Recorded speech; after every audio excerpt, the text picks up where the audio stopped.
Hey everyone, in this video we're going to go over one of my current favorite ways to warm up. So I don't know that this rudiment has a name, but it's a 2 against 3 pattern.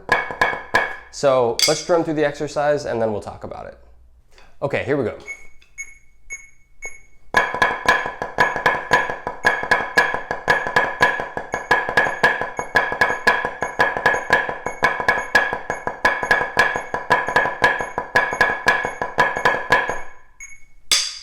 So like I was saying before, I don't know that this is a rudiment that has a name, but it is a 2 against 3 pattern. And what that means is we've got one hand playing 3 notes for every 2 notes on the other hand. So I'll do the heights to kind of point out the difference.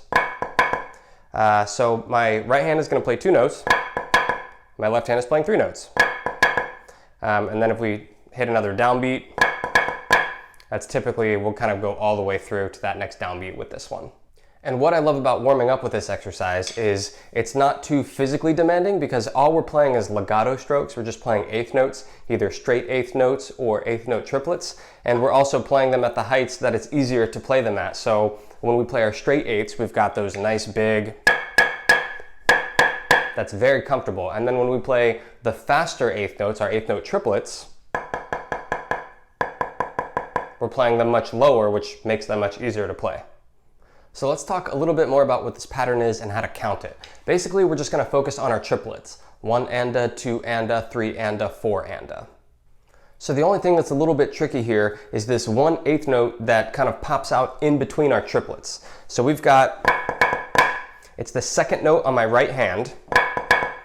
I'll go ahead and stomp on it. And the reason that's a little bit more difficult is because we don't have a label for it, we don't have a count for it. But don't let it trip you up. If you can just acknowledge that it exists, but just count through your triplets. I'll go ahead and actually remove that note. We would have 1 anda, 2 anda. Again, 1 anda, 2 anda. I'll put it back in and it's going to be there, but we're not going to count it. 1 anda, 2 anda. 1 anda, 2 anda. So once you're comfortable with that, let's go ahead and play through the first pattern of the exercise where all of that 2 against 3 starts on the downbeat. We've got 1 anda, 2 anda, 3 anda, 4 anda, 1 anda, 2 anda, 3 anda, 4 anda. So now we're on to the second part of the exercise where we push that whole thing back. We grid it to the next partial in a triplet structure, which is the and. So we've got 1 and that 2 against 3 is now, instead of going from a downbeat to a downbeat, it's going to go from the and to the next and. It still is a full count. So we've got 1 anda, 2 anda, 3 anda, 4 anda. So I'll remove that one note that pops out again just so we can count this. We're going to have the accent on the and then the next and. 1 anda, 2 anda, 3 anda, 4 anda. And then with that extra note inserted, it's going to be there. We're just not going to count it. 1 anda, 2 anda, 3 anda, 4 anda. So now let's play that 4 times. That's the second section or part of this exercise. 1 anda, 2 anda, 3 anda, 4 anda, 1 anda, 2 anda, 3 anda, 4 anda, 1. So now on to the next part of the exercise. We've got that same 2 against 3 pattern starting on the last triplet partial. So 1 and So just like before, we're going to remove that one single note that pops out so we can just clearly count our triplets. 1 and 2 and 3 and 4 and Then if we add it back in, it's going to be there, but we don't have a label for it. We're not going to count it. 1 and 2 and 3 and 4 and So let's play all the way through that, all 4 times. 1 and 2 and 3 and 4 and 1 and 2 and 3 and 4 and 1. So a quick recap, each pattern. 1, 2, 3, 4. 1, 2, 3, 4. Second pattern. 1, 2, 3, 4. 1, 2, 3, 4. And the third pattern. 1, 2, 3, 4. 1, 2, 3, 4. So once again, let's go through the whole exercise. This is at 1:15.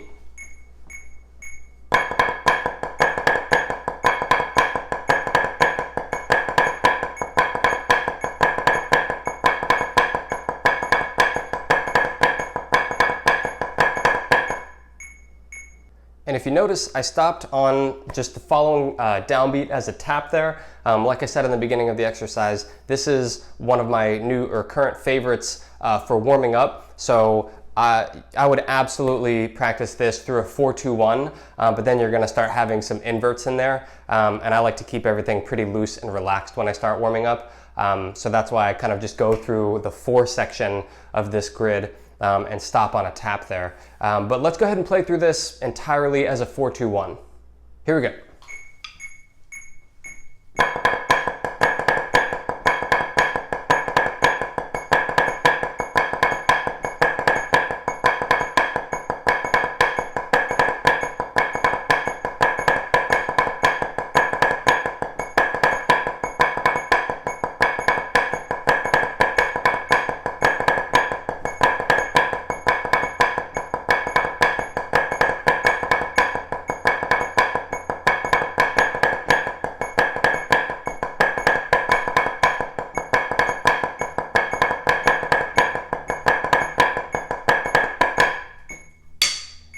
So a couple things I like to focus on when I go through this exercise is one, bead placement. A lot of times when we switch heights, we've got, like I was saying, some kind of 8 consecutive eighth notes at one height,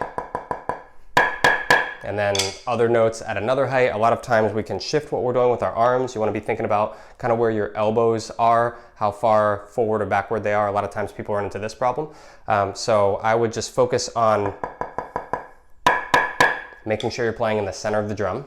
Always, and I should have said this first, but always make sure you're playing rhythmically accurate. So that's really the focus. So make sure you're aggressively marking time. I like to think about it like you're just hitting the earth with your feet. Make sure you understand what you're playing, what notes line up with your feet, what notes don't line up with your feet. So focus on your rhythms, focus on your bead placement.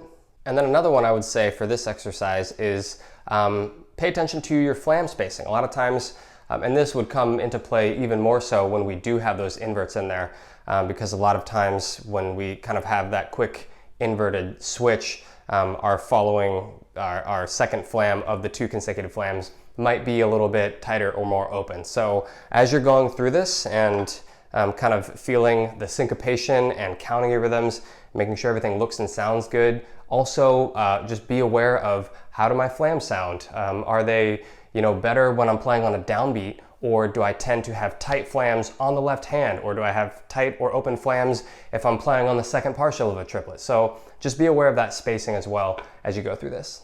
The last thing I want to go through here for you guys is kind of an easier way to practice the 2 against 3. If this is a new pattern for you, or you've never played it with these accents and taps like this before, it can be kind of a lot to process, and then now we're also gridding it, which can be kind of overwhelming at first. So another way you can practice this, and we're just going to still do a type of grid, but we're going to leave the 2 against 3 on the downbeat. So let's go through that real quick. So what we're going to do is have our 4 counts, and we're just going to do the 2 against 3 on count 1, then move it to the next downbeat, count 2. So here we go. 1, 2, 3, 4, 1, 2. Now we'll switch.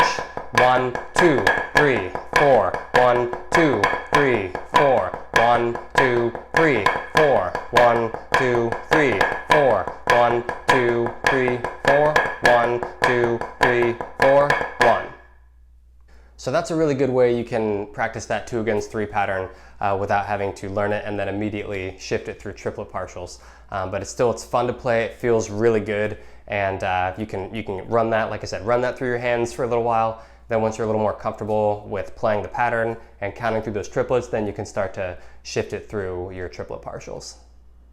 All right, everyone, have fun with that one. That's a really cool one that's not physically that hard to play, but it gives you a little mental exercise, and it's a good way to warm up. So, like I said, have fun with that. Let me know if you guys have any questions. Hope that helps. Good luck. See you next time. Bye.